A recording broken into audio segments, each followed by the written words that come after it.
What's up, everybody? Welcome to another episode of Game Dev Unchained, the #1 podcast about game development and the lifestyle thereof. I have a special guest with me this week. I'm going to try my best not to hurt his name. Bohdon Sayre. How you doing, Bo? Awesome. Great. How are you? I'm good, man. So I'm going to pipe you in so that the audience out there can see your lovely face. And this is the part of the podcast, Bo, that we ask you to kind of introduce yourself to our listeners out there about who you are, where you're from, where you're heading. Yeah, so my name is Bohdon Sayre, like you said. I'm a developer up in Montreal. We're part of a team called Flight School Studio, and we just recently put out a game called Creature in the Well, which you may or may not have heard of, on Steam, Switch, Xbox, and that's been our focus for the last year and a half or so. So Flight School Studio is a very unique name, and I have heard of Creature in the Well. It's been kind of everywhere right now. How long has it been since your recent release of that game? So the game came out like just 2 weeks ago, or a little less actually. We came out on the 6th, and it's been awesome for us. This is kind of like our first larger title, I would say. Flight School is very interesting. We have a background in emerging tech, and we've done a lot of VR and AR products. We do a mix of like our own IP and work for hire projects as well. So this is definitely one of the like bigger, meatier titles that we've put out, and we're really excited about it. You mentioned 1.5 years of production from the very beginning. Yeah, that this is actually a record time, even kind of small. It's very small, and has it always been planned to be just 1.5 years, or you guys are just that expertly?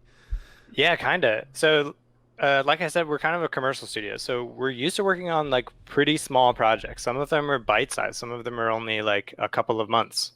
Some of them are obviously longer and shorter. But when we started this, the pitch was kind of like, we want to run a medium-sized production, but we want to keep the team lean and run them for about 1.5 years. That was kind of the goal. We kind of knew that up front. So as we were designing it and just kind of scoping out everything we wanted to do, the like features of the game and what you would be doing in the game, we just kind of kept that in mind. And we've always been kind of production oriented in that way. So that's definitely been kind of like a goal of ours, to do things a little bit quicker, a little bit more efficiently, see what we could get out there in a short amount of time. Yeah, I mean, that's impressive. Like we've interviewed obviously a lot of developers on here, and I've never heard that even from a AAA background, especially in an indie background, that a goal was set that was met. Usually, you know what I mean? Usually when I say we'll take about a year. Yeah. I'm not going to say it was perfect, but like we got pretty close. Right. You know, so, and in the scheme of things, it wasn't like an extra year or two. Like we didn't, you know, we kept to our guns in that regard, at least. So did that mean a lot of sacrifice, a lot of tightness when it comes to feature creep and all that? Like how did you guys litigate those issues? Yeah. It's interesting. So like, I think it does translate to that, but it's honestly something that we're okay with. Like when we start with that type of boundary or guideline, I think to us, it creates like interesting challenges and problems to solve where we just get to think creatively about like, how are we going to do something? We won't necessarily entertain or consider an idea or something that may be way out of scope because, you know, it's just not what we were trying to do. So we took that in mind when we started designing everything from like how we were going to create assets and texture and model and, you know, build levels and all of that stuff. And that kind of just, you know, seeps its way into each of the little micro decisions you make along the way about how are we going to accomplish this or get it done given the constraints, right? And I think there's a lot of areas in which you don't have to limit yourself. You can still under a guideline like that be like, yeah, totally, let's just do everything we want to do. And so I wouldn't say that we really felt that restricted along the way. I think we just kind of like had it in our minds the whole time and it worked out. Right. I mean, how big is you guys mentioned you guys offer different services, and this is the big first project that you guys had under that studio. How big is that studio itself, and how big was the team? The studio is about 30 people total. Okay. And kind of everybody works on different projects. I would say like at any given time, there might be like 5 projects in development at one time. And again, mix of big and small ones and stuff. The core team on this project is on the smaller side. It was just 2 people, myself and another developer, Adam Volker. But what's cool is that we get to leverage people from other projects if they have downtime. So it's Right. definitely not like a two-person job. We got to borrow some modeling time and animation time, and we obviously had audio teams from like the rest of the group that helped us out. But yeah, it was a very, the goal was like a lean team that ran for longer. So that was kind of our endeavor for this. I think the average project at flight school was probably around like 5 people. Mm-hmm. We've done projects that have like 10, 15 people on them for certain periods of time. We'll ramp up or down depending on like the type of project or the client or things like that. This was on the smaller team size and longer schedule size for us. Right. So obviously, this is you're a big part of its success and its development is between you and the other programmer. I'm assuming, right? He's the artist. I'm the programmer. Yeah. You're the programmer. He's the artist. Yeah. Wow. Very well-spoken programmer. Oh, thank you. Not to hate on you guys, but like that's not the first time that's come up. No, I completely know what you're talking about. yeah. But yeah, I mean that's even more impressive. Like a two-man team, and obviously you guys branched off and pitched this internally before it got greenlit, right? Yeah. And how was that process going? Was it always planned that the studio itself would try to do something on its own in a small way and then bring it up? That's such a long story, but I'll try to I guess sum it up. So Adam and I, the other person on this team, we've been working together for a very long time, like almost 10 years, I think, if not more. So we have like a really good understanding of how to work with each other and how to like figure stuff out. And the people that are also part of flight school, we've known or had worked with for a long time as well, even before flight school existed. Kind of, we were there together when we started the company. So there's a lot of like knowledge and familiarity between the team. So to us, we kind of had this really like unique advantage that we were able to pitch something and get approval from the rest of the team that like, yeah, we're going to allow you guys to kind of go heads down and work on this thing that you want to do to try to push into a little bit of a new medium or new area for flight school, right? But yeah, we definitely did like prototypes and ideas. We came up with actually like 3 or so just game mechanics and ideas, and we did a little bit of art development and like other things up front. And then we just kind of looked at all the ideas, compared them, met with the group of like creative directors that exist at the company to try to like pro and con each idea and think about what would be the best. And then we kind of picked one and went forward with it. And at the same time, the endeavor was also to start a branch in Montreal. So the studio is based in Dallas. Everyone but the people who worked on this project are in Dallas. So we were kind of aiming to break into Montreal because it's a great gaming community, and also because we're kind of connected to another studio that has a presence in Montreal. So we were doing a couple of things at once as we kicked this off. It's very weird and unique. Like it's not a common story, I guess I would say. Yeah, I mean, but it's an exciting story, especially working within. Because the number one thing with indie development, or at least a small game, right, is that there are realistic constraints when it comes to time and money, right? Yeah. So to have like a service on the side that it's like, you guys have, you said year and a half, we are good. There are not going to be any weird circumstantial changes that's going to affect the design of the game. Definitely. And we're reporting to somebody else, so I think it makes it easier for us to feel the pressure of like, yeah, we're delivering this, you know, we're working for a company. We're not just like pulling money out of our own pockets, which I guess like there's equal pressure in both places, but yeah.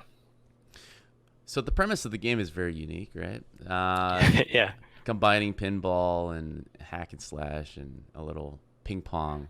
Like, is this something that you guys just mashed together, or was something brewing for a long time where you felt like, you know, I love pinball machines. It needs to be reinvented somehow and retrofitted to the future audience here? There was some inspirations for sure. It did kind of, I feel like it came out of nowhere at the beginning of last year when we started the prototype and kind of had the one-liner ideas. But like, I was playing a lot of Rocket League and that mobile game Balls, where you like pull down on the ball and then shoot around. It's like Breakout basically. And we wanted to make an adventure game. We had a bunch of other inspirations in games that we both love and wanted to work into this. So I think at the time we had just come up with this like real simple, it's Zelda, but you're playing top-down air hockey with a ball that bounces around and it's all like 2-dimensional, top down. And then once we started to prototype that, it really started to evolve into something more like puzzly and single player based. We added like bumpers and what I would call basically breakout bricks, that you could like hit and they would explode and things like that, which later evolved. Pinball wasn't one of the first inspirations, ironically. But once we started getting farther down the road, we're like, this is a lot like pinball. We should kind of use that term to like help explain it to people so that it has some, amount of familiarity. And we don't have to just have this long conversation every time we're trying to explain what the heck the game is. Right. I think that's one of the most common pitfalls, right? Just being able to communicate directly very quickly. Keywords that when anybody plays telephone is able to communicate your ideas directly, which is one of the biggest things in comfort of working at a company to teach you these things. Yeah, I would credit to like the players, because when we first announced the game at GDC this year, we were just like eager to listen to what everybody was describing it as to their friends. So they like would come up with these combinations of like, two things like hack and slash pinball or whatever. And we're like, okay, yeah, that one's actually pretty good. Or that one's accurate. And we tried to like figure out what's the most easy and intuitive way to describe it, And someone called it like someone called it what?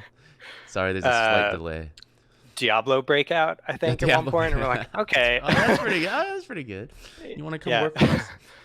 I'm very interested in the beginning stages. So we'll take several stages to Creature in the Well and more background of the studio.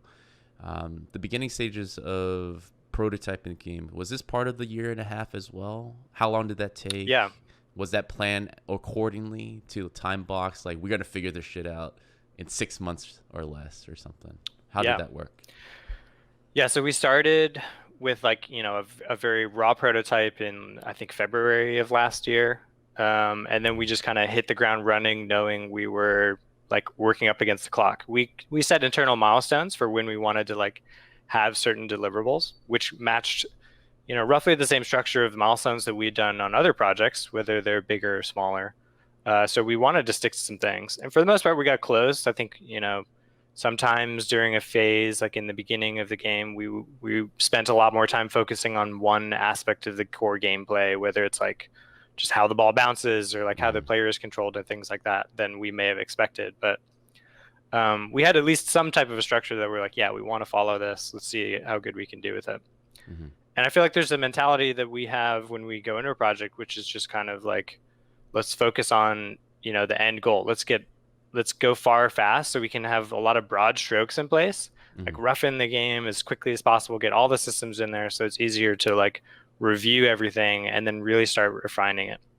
I feel like it's very easy to spend a lot of time on just like one aspect of the game. Yeah. And then you don't realize how much left there is in the entire game to like put in and then review and then iterate on. And then like timeline can just blow up in a lot of ways.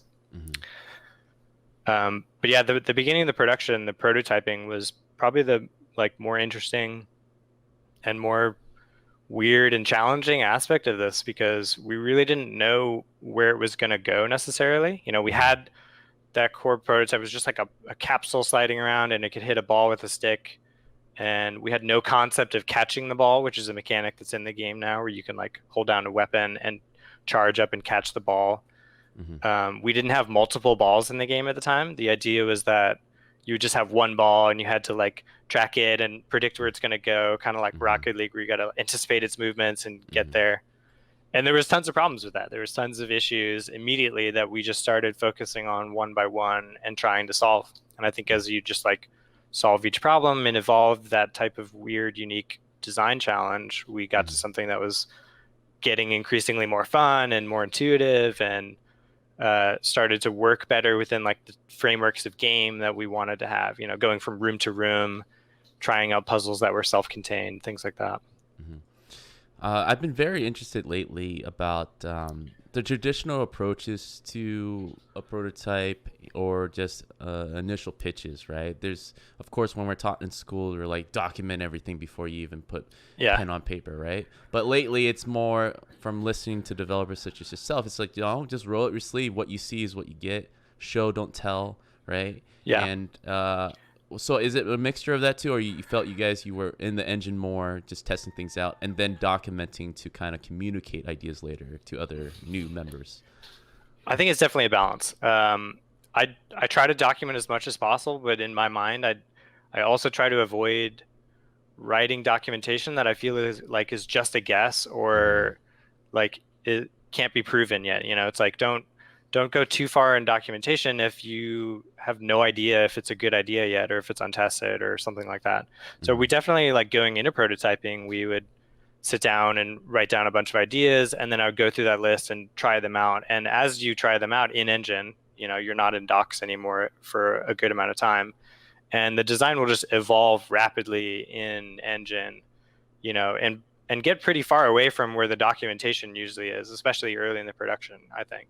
Mm-hmm. And then, like you're saying, you kind of work that back in. You're like, all right, cool, let's keep going, do another pass on where we had things documented, just descriptions of things, and try to have like specific checkpoints where you ask yourself critical questions like, what are the worst parts about this thing right now? And just like listing them out and being really explicit about it. And then, taking the time to just do some, documentation on what are some potential solves for this, and just, doing that paperwork. So I feel like we go back and forth between engine and paper documentation a lot, but I think it's a balance, like you're saying.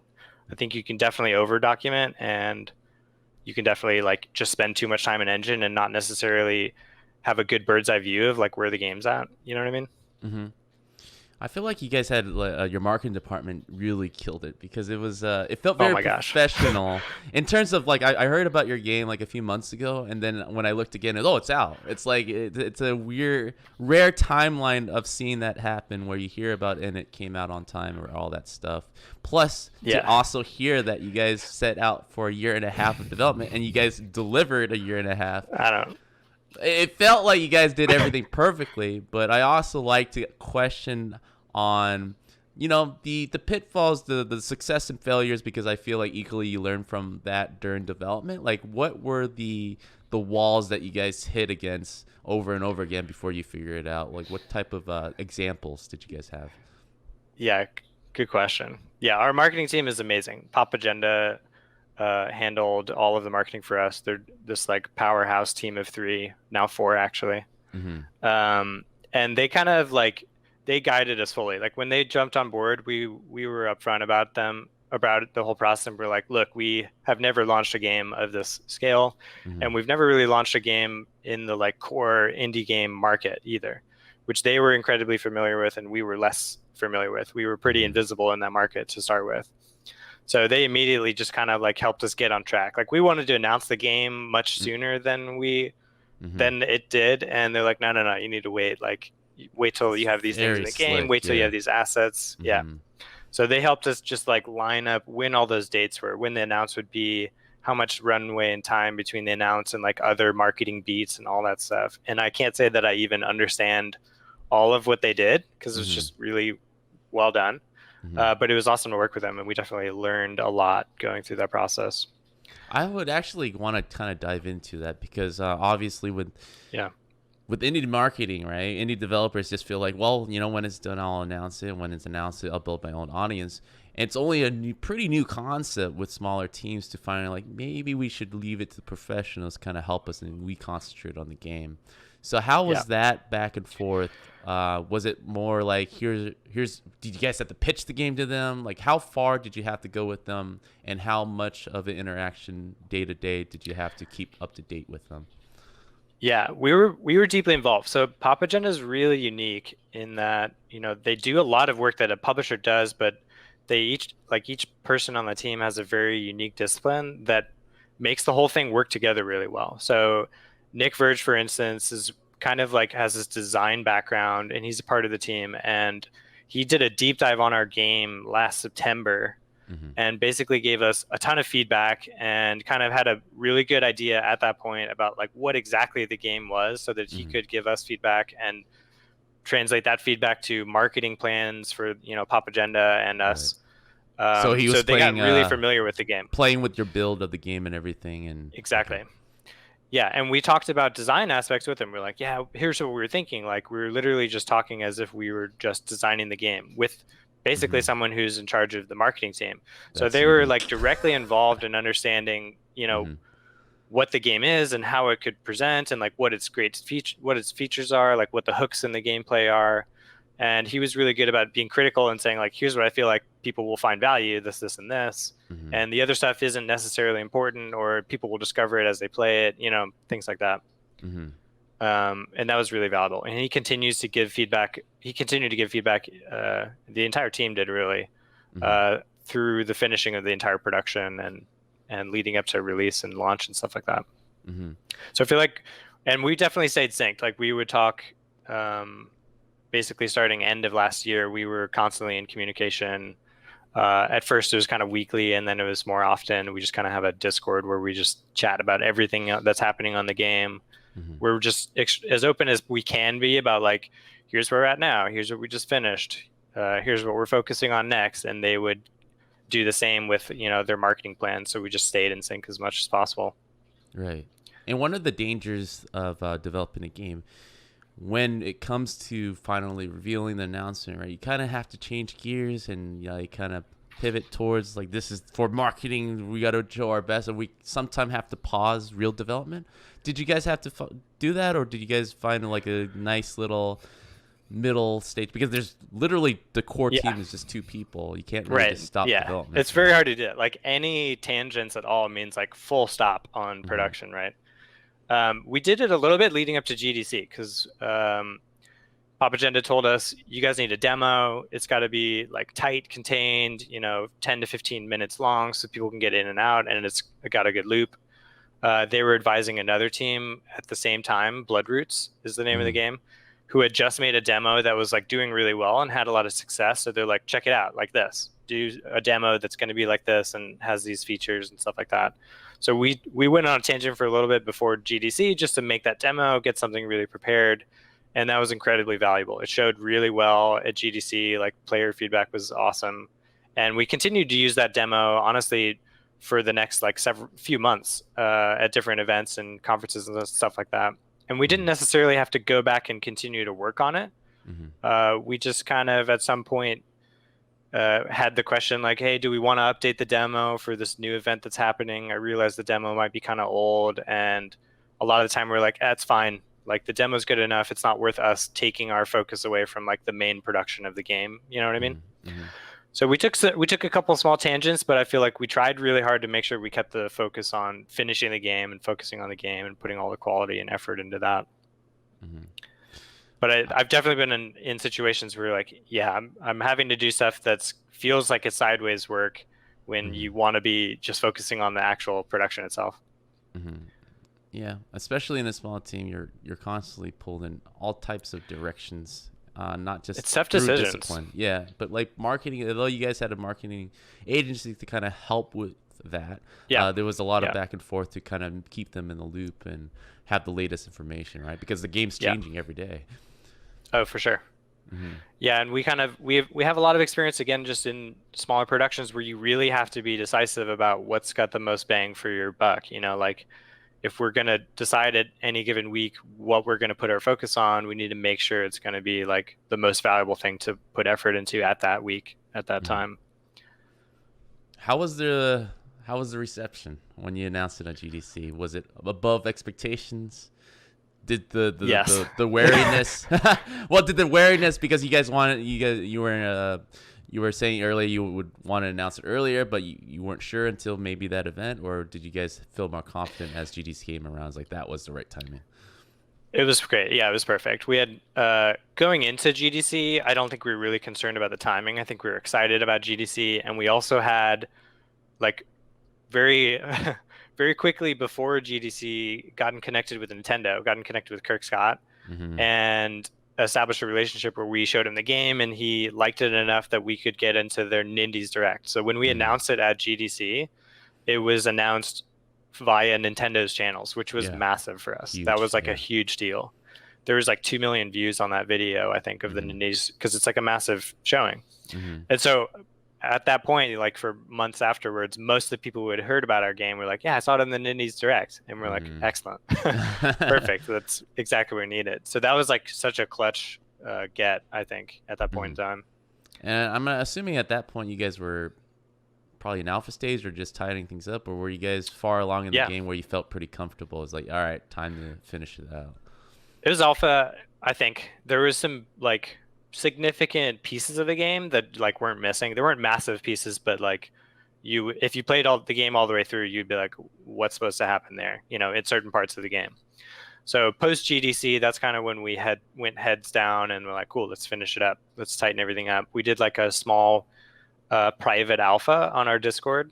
We had opened up a Discord at GDC, and a bunch of people jumped in, and then we announced to them directly, like, we want to do some private testing. So we had like 10 or 15 people join and just like play through our full version of the alpha of the game. And they gave us like a ton of really good feedback that we worked into the beta, and then wrapped that up a month or two afterwards as we were kicking off porting, basically.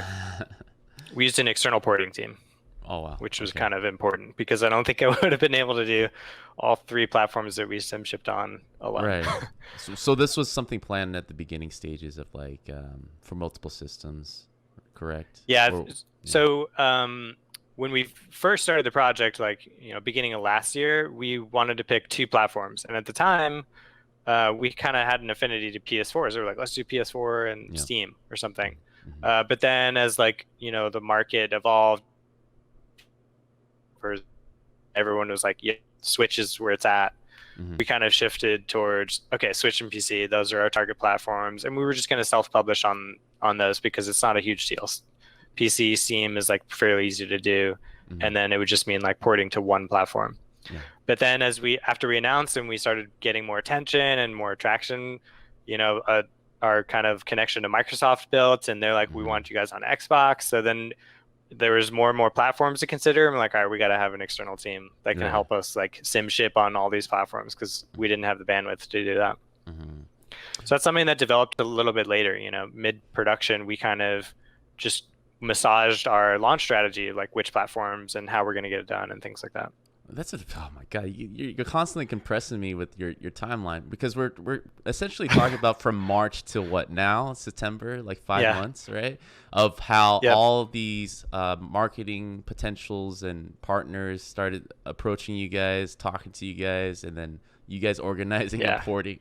Like, how did you guys were able to handle all that stuff at once? I mean, it's exciting. I don't know. To get all that interest. You guys got it done, but what was the secret sauce here?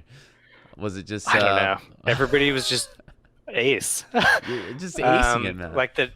Everybody's acing it. I don't know. The connections were like they were just coming in quick. Like I just remember a few key events where we're like at GDC or at PAX or something, meeting the right people, showing off the game, sending them builds of the game, having them review it, and then just express interest and stuff. And once that's far enough, we just started pushing on like, okay, cool, let's do it. Let's move forward on this. How can we do it quickly? Do you have any suggestions during the time period? Because it's always exciting to look at multiple partnerships. Of course, you can't go wrong with Microsoft. Of course, you can't go wrong with Nintendo. But it also, it always opens up to other type of potential partners that, maybe it's not such a good deal in hindsight. Of course, I'm not telling you guys, but like just a forewarning that how people can get trapped in a bad deal. Publisher deals. Yeah. Do you have any? So we explored that.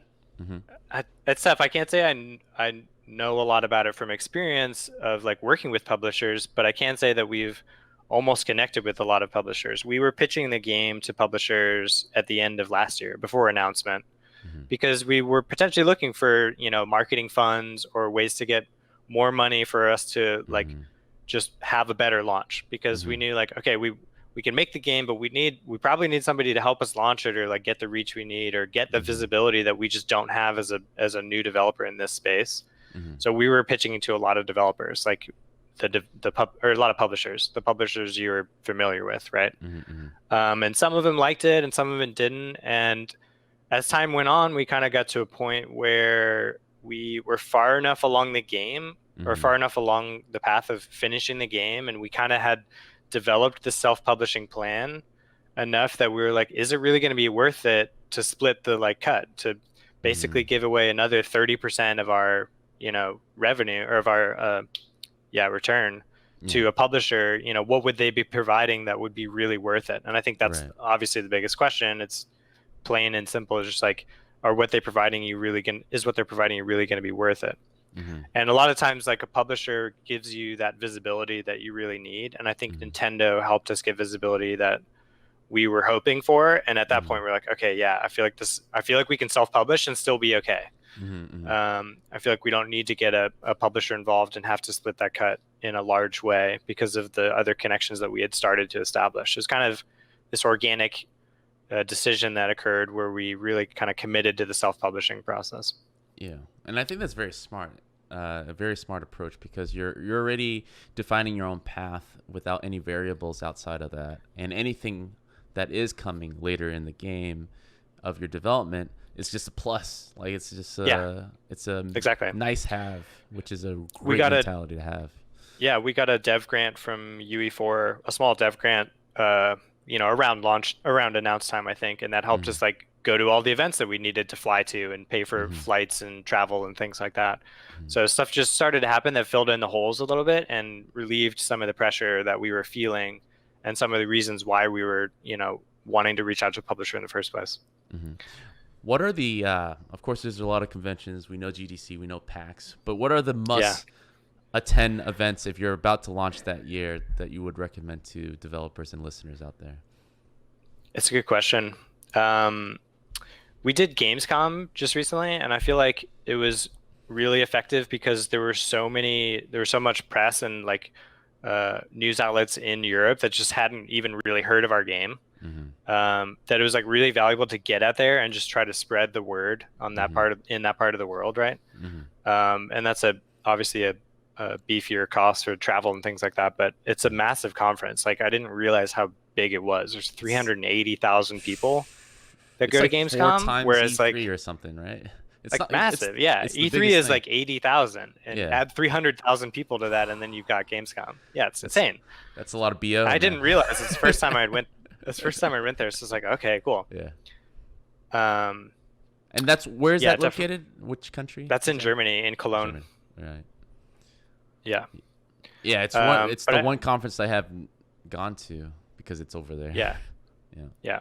GDC and PAX are really the big ones. I feel like you could get by just participating in those. We definitely applied to like Indie Mega Booth. They helped us a lot. They helped. We were in the Indie Mega Booth at PAX East and West, and that gave us a ton of visibility and just like gave us more feedback that we wanted. When we did PAX East, which was like right after GDC, we were getting a lot more people playing it and just discovering it, and that was like a huge boost in our Steam wish lists that had just opened up, things like that. Can you give us some a little insight for these shows? I mean, obviously there's an application process and the acceptance, and do you just bring in your own rig and they just point you at a corner and you just set it up? So autonomous after that.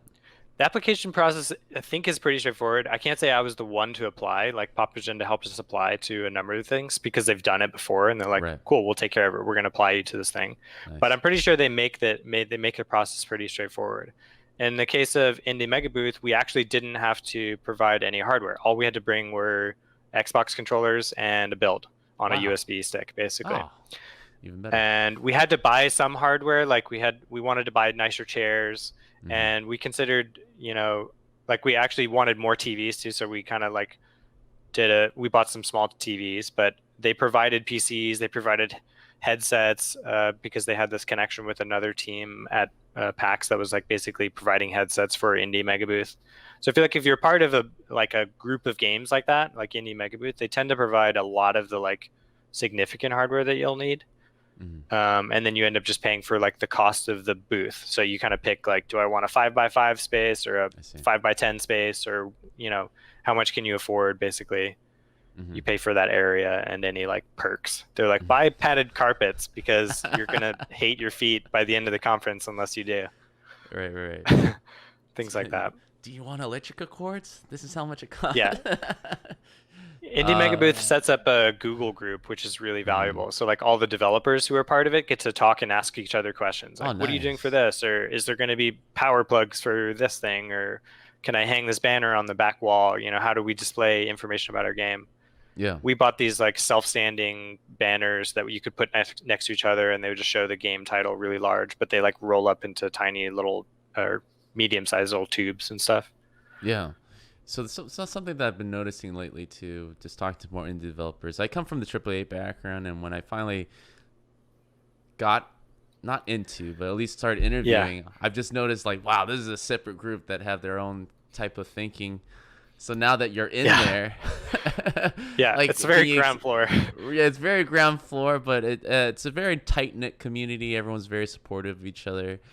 Do you find yourself after attending more of these conventions, you're like, oh wow, now I'm getting to meet like a lot of the developers Yeah. behind my favorite games and stuff. How's that developing and everything?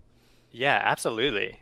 I would also say that applies to being in a city that has more developers. Like we've met a ton of developers in Montreal that Mm-hmm. we didn't even realize were here before we got here, honestly.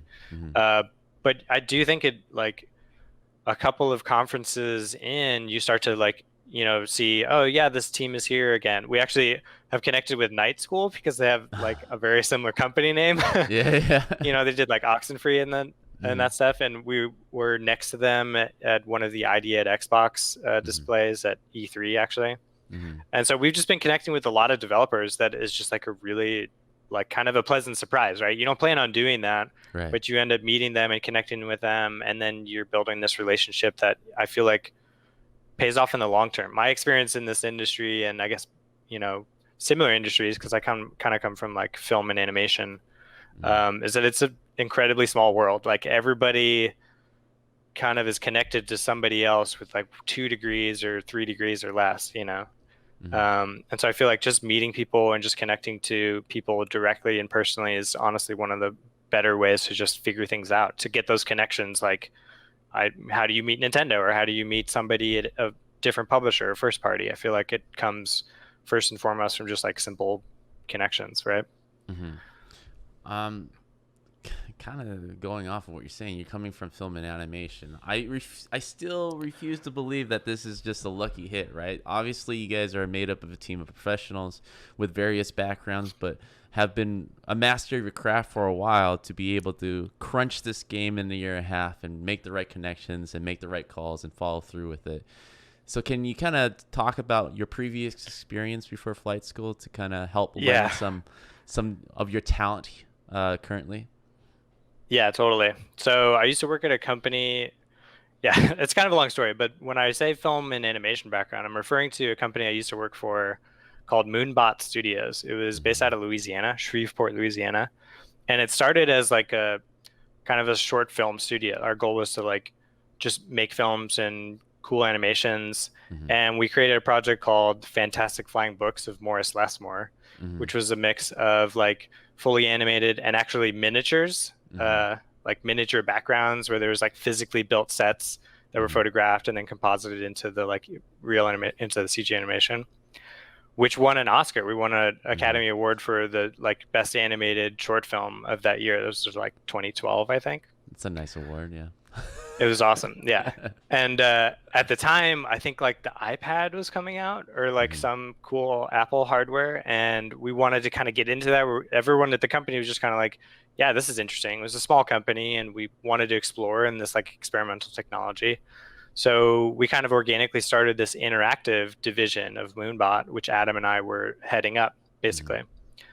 And so that's kind of where we started getting more and more in interactive media. We did like some children's books. We did just kind of like mobile experiences, just like weird mobile apps, whether they're Mm-hmm. like kind of music video-y or just like the type of stuff you would see in early App Store days, I guess. Right. And then got it more into like mobile games. We did some apps that were kind of very like Tokaboa or Tokaboka like, Mm-hmm. Mm-hmm. a lot of family oriented things, a lot of family friendly things, and then started slowly getting more and more into kind of more traditional games, I guess, Mm-hmm. things with like more traditional game mechanics and stuff like that. Adam and I worked on a project that never got released because of legal IP Mm-hmm. mumbo jumbo that's not worth talking about. But we worked on a game for a couple of years and learned a lot because we were actually working with Sony Santa Monica at the time. I see. The team that had worked with like Journey and in the same building as God of War and stuff like that. Right. So we were learning a lot along the way as we kind of evolved from this pseudo mobile developer to console developer. We did a project with Sony in London at Moonbot called Diggs Nightcrawler, which was for their weird platform called the Sony Wonderbook, which is literally like this foam core book, and you'd hold it up in front of a camera and open it up, and then it would composite onto the book, which was just a bunch of QR codes, basically, like 3D scenes and stuff. So it looked like the CG pop-up book. Right, that's cool, yeah. And that was a massive project too. That was like, a feature film's worth of animation that went into this kind of like interactive, fun storytelling experience. So we have all these like cool projects along the way that we had worked on. And this is, Creature in the Well to Adam and I is a culmination of a lot of those things where we're kind of just like, putting the pieces together. So you can see Adam in the background. I can hear him too.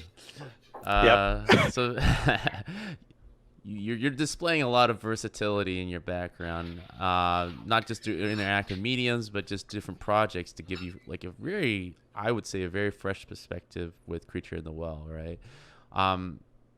Like how do people, would you advise, get that type of training? Aside from just following their interest, because that is a very unique blend of uniqueness to be able to see a project through. I mean, that's very you, man.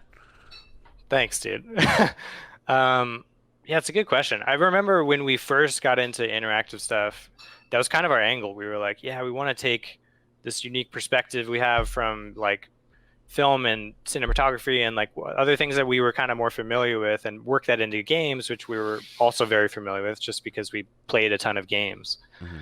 And I don't know, I feel like it's a good question to ask yourself if you're getting into it. Like, what's the unique thing that I can bring to this that would make it personal to me? So that I'm not just kind of necessarily duplicating or creating something that already exists, right? We kind of leaned heavy on the like uniqueness aspect. I feel like that's been a high priority in our world of just like, let's just think outside the box in an extreme way. And honestly, sometimes you land somewhere that's too outside the box and everyone's like, what are you doing? I don't understand what you're making. This isn't a game, or And so for Creature, this was honestly kind of our goal, our like first attempt at like, let's make something super mainstream. And we ended up with hack and slash pinball, which is not mainstream. Yeah. I don't really know what I would say to somebody to try to get into that. Just like, do it for you. Find something that's like really appealing to yourself, and just keep asking yourself the question of like, what would I really love to see that I'm not seeing, today? Yeah. I have a meta question for you, because you touched all types of mediums, and currently are very excited about game as your expression for what you want to say. Do you foresee that staying here for a while within games, or do you feel like there's a technology out there that you want to toy with? It could be still within games like VR, AR, or whatever, but what's your perspective on it? I see myself staying in games personally for a while. I kind of like, I grew up playing games, and that was just like what I lived and breathed. And I never really considered it going to college. When I went to college, I was like, cool, 3D programs are neat, and 3D software and like animation and VFX and modeling. It was really cool to see tools that existed on computers that could make that type of stuff. And the college programs I found were like mostly targeted towards like making short films and becoming, an artist that would work for like Pixar or Disney or something like that, which is honestly where I have a lot of friends at like major film and VFX studios. And yeah. Anyway. Yeah. So I want to ask you a question about the perspective of obviously taking on a task as Creature in the Well, and self-publishing was an idea that you guys had, but thankfully you were able to kind of get the game to the point where everybody else was interested, to kind of helping you guys out at the tail end of things. The market is super saturated, right? When you have super saturated. So I always like to ask a developer such as yourself to kind of get like your own opinions on, if you had to do it all the way, what would it have been your keys to success, just based on your survey of what's going on out there? Yeah, like you're saying, if we were completely solo along the way, Mm-hmm. what would have been the things we'd focus on? Yeah, that's a good question. It's and like you're absolutely right. I feel like looking at the scene at GDC and PAX and just like looking at, what's coming out on Steam and It's a everything, lot the of quality dudes. bar That's a lot of people. Yeah. the quality bar is insane, and there's so much content. Like there's just a lot out there.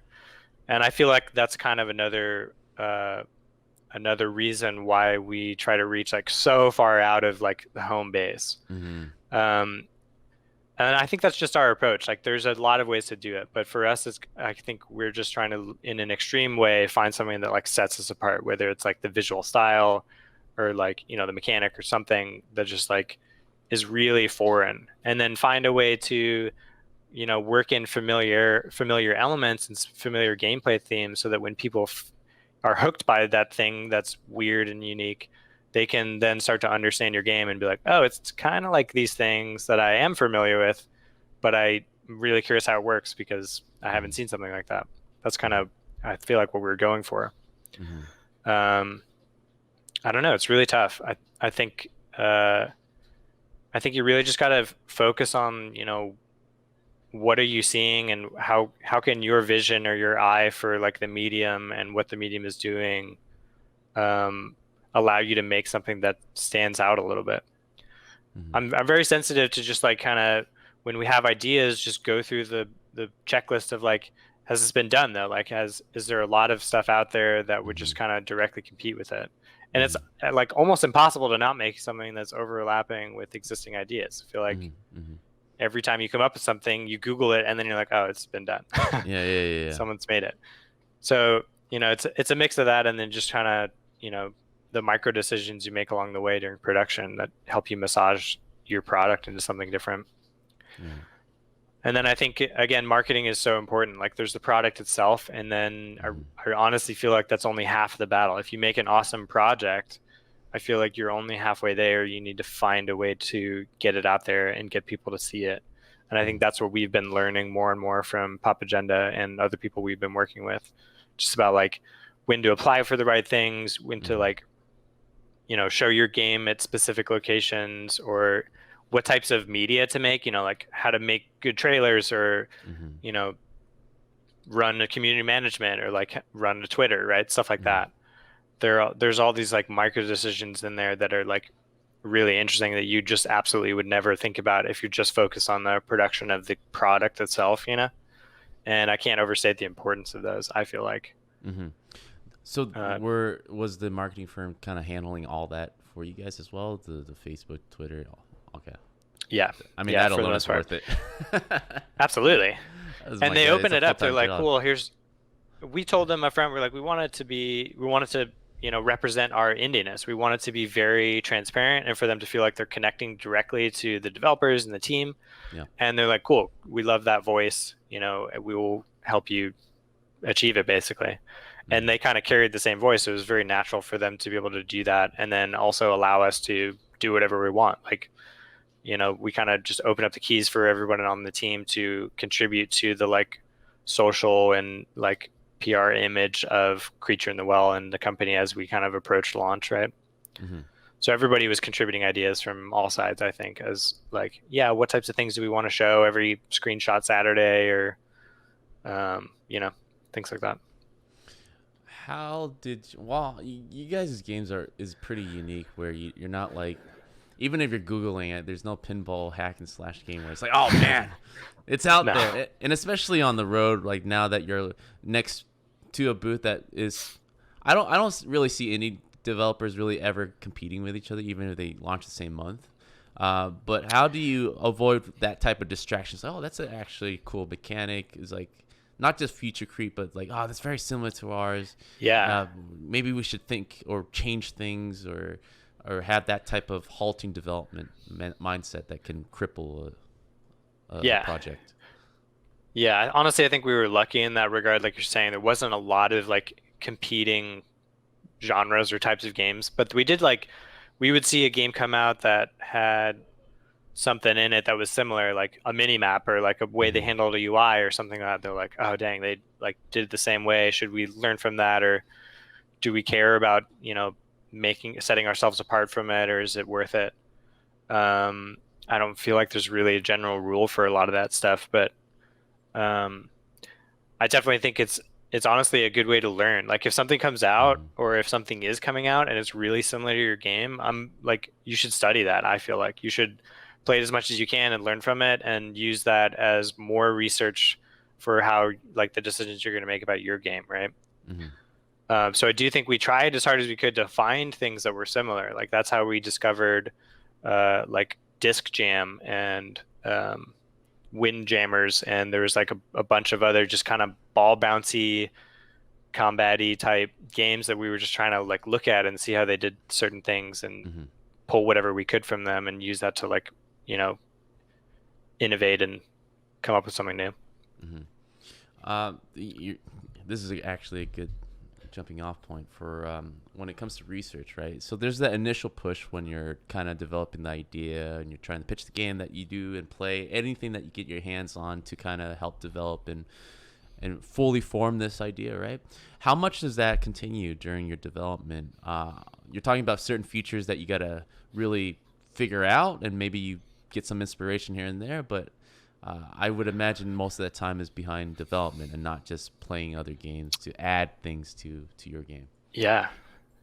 Yeah, on this production specifically, I feel like became pretty isolated in the Mm-hmm. early parts of the production. Like we had our references going in, there's a lot of cool information there and a lot of places to start. But then once we got into like weird uncharted territory, it was very much just kind of like I feel like I remember just kind of ignoring everything else that was out there for a Mm-hmm. while and just thinking like, cool, let's just focus on our own problems and just kind of work within a bubble to keep, the vision or the goals of what you're trying to do a little bit more like pure, right? Where you're Mm-hmm. just Mm-hmm. kind of like, cool, let's just keep trying really hard to have the vision in your mind of like what you want it to feel like, just imagining what it feels like to hold the controller and like perform actions and play the game, and then just working to massage the game so that it moves towards that, right?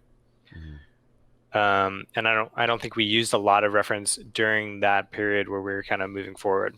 Mm-hmm. And then later, when you're thinking about like structural aspects of the game, like how do we handle, you know, the death run back loop, or like, currency management or things like that are kind of like larger systems of the game, we Mm-hmm. definitely reference things just to kind of like see what we could pull from them. Like Dead Cells, we were referencing a Mm-hmm. lot just to figure out that pacing, because they have like Mm-hmm. incredible pacing of branching and then coming back and moving on to the next region and stuff like that. Mm-hmm. So a lot of questions have been pertaining to before development, during development, and not enough focus on after the game is shipped. So after you guys Yeah. are high fiving, I feel like you guys hit a home run when it comes to marketing. I think it's being well received and everyone's loving it. I see it and hear it everywhere. How has it been for the development team and walking through flight school and be like, yeah, we freaking killed it, It's been right? great. It's Yeah. it's kind of, I don't know. I feel like it's going to be different for everybody, but it's kind of weird because there's still like a lot going on. Hmm. Right now, like today, we spent a lot of time talking about our next thing that we're working on. We're trying to Hmm. basically kick off and start development on like another project. Hmm. And there are other projects as well at Flight School that are mid-production that we're also thinking about. So we're always just kind of like busy, Hmm. just thinking about like whatever it may be. Hmm. I feel like we had a little bit more of a relaxed launch for Creature because the connections we had, like the Microsoft Game Pass deal and things like that, gave Hmm. like removed a lot of stress Right. that made the launch a little bit less, tense for us when we Consider, first yeah. when released. And so we were kind of already starting to plan and starting to think ahead on like, cool, what's coming next? How can we like That's make awesome. sure we're applying pressure where it goes? And there's obviously a ton of Creature work we're doing. Like we're trying to plan like, fixes and patches and like just look at the general feedback and see if there's other ways we can massage the game Hmm. if necessary, to make everything smoother and make sure that it continues to live well, things like Hmm. that. Hmm. Um, but yeah, it's really interesting. We're kind of dividing our attention among a lot of things right now and just kind of getting hyped about the next thing. Yeah. And I'm sure there are. It's very hard for you guys to kind of find uh, issues that you had with Creature in the Well, and then seeing how you can fix that. But I'm gonna ask that anyways, right? Yeah, Lessons learned applying to your next project. What would you say to yourself, and to listeners as well? Of like, what would you have done differently to make sure your follow up doesn't run into the same issues? totally. Yeah, one of the big things that comes up about Creature in the Well is difficulty. So we spent a lot of time just like thinking and talking about it, like Mm-hmm. leading up to launch and like post launch even. And it's kind of interesting because we kind of started talking about the fact that like it is a small game to us. Like it's kind of interesting because you're talking about this like professional launch that you're alluding to, but in our minds we're just kind of like we just made a small game as fast as Mm-hmm. we could and put it Mm-hmm. out there. Mm-hmm. And it's interesting because I feel like those can sometimes conflict. Like we kind of made a game of the scope that we felt comfortable with. I feel like it comes in anywhere between like 5 to 10 hours, depending on like how you play it. So it's like a long weekend game. Mm-hmm. Um, but it presents as a much larger game. And when we were designing it, it's very easy to fall into the mentality of like, yeah, this is a Hollow Knight or whatever. Mm-hmm. And we have this difficulty curve in there that goes from like, yeah, you're learning the mechanic to you've mastered the mechanic. Mm-hmm. And then we realized like, how can you master anything in 4 hours, basically? Mm-hmm. Mm-hmm. So we started talking about like, yeah, the difficulty needs to kind of be proportionate to like how long the game is or how much time you have to like practice and experiment with things and like really learn the tricks of the trade. And it's cool to see people get through it. Like people are like putting in the time and learning how the mechanics work. But I feel like in the next go around, we're gonna make sure that like the time you spend practicing things is proportional to like how quickly things ramp up. Mm-hmm. And I feel like games are so much about just communication. It's just like, how do you communicate information to the player so that they know what you want them to know or what they should know, and they can use that to their, best advantage to do whatever, like complete a challenge, have fun, learn about the story, whatever that may be. So there's all these micro decisions in the game that, we're trying to tell players something in some specific way, and a lot of the times they work, and then sometimes people just like have no idea what you were trying to say to them, or they missed a cue that you thought was totally obvious, or things like that.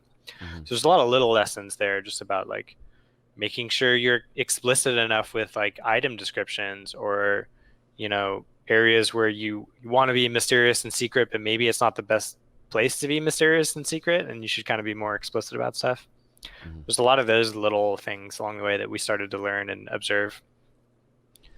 Well, speaking of not being explicit or being explicit and not being secretive, we are at that hour where I am looking at the Yeah. clock that we've been podcasting for. And this is the part of the time where I hand the mic over to you for you to shout out, promote, or give attention to anything. I think I know what you're going to talk about, but I'm just going to give you the mic anyways. So there you go, Bo. I'm so curious what you're gonna what do you think? I'm definitely gonna shout out to Papa Jen because those guys, Mm-hmm. they're amazing. They're an amazing team, Jen and Nick and MC, and all of the games that they're representing right now are really amazing. Mutazione is coming out soon. Bloodroots. It's an incredible team, and the stuff that they're working on is really cool. Um, yeah, I wanted to say a big thanks to like all of our testers as well. Like there's a lot of people that like every time we talk about the game, we're kind of like, yeah, it's a core team of two. But Mm-hmm. I feel like it doesn't do it justice because so many people influence, a product along the way, from like family to friends and just like everyone that's even around you in the place you work or the company you work at. And that's a huge deal. And I would say I feel like in general what I've just learned is that like everybody should, be more vocal and supportive of each other as they go through development. It's really interesting being on the side of development where you're like you've got a product and you're trying to put it out there and all you want is like people to notice it or talk about it or whatever. And then you start to have this shift in mentality where you're like, I should do that for all the games that I love and the other developers that I love, and go and find them and like, tell them that they're doing cool stuff or like share their work. So I feel like, there's so much we could do to help each other as indie developers, and to like share each other's work and just, keep that ecosystem going strong. I don't think it's easy to survive in that industry, and I feel like we've been incredibly lucky in a lot of ways. So I'm just trying to do what I can to like help out other developers. You know what I mean? Mm-hmm. Well, I'll sign that off as well. So everybody who wants a promotion, just go over there and email Bo. open application. Yeah. Well, thank you so much, Bo, for coming on, man. That was an enlightening talk. Very thankful for you to share your hour with us. And thank you for all the listeners out there. I'll see you guys next week. Go ahead and say bye, bro. Later.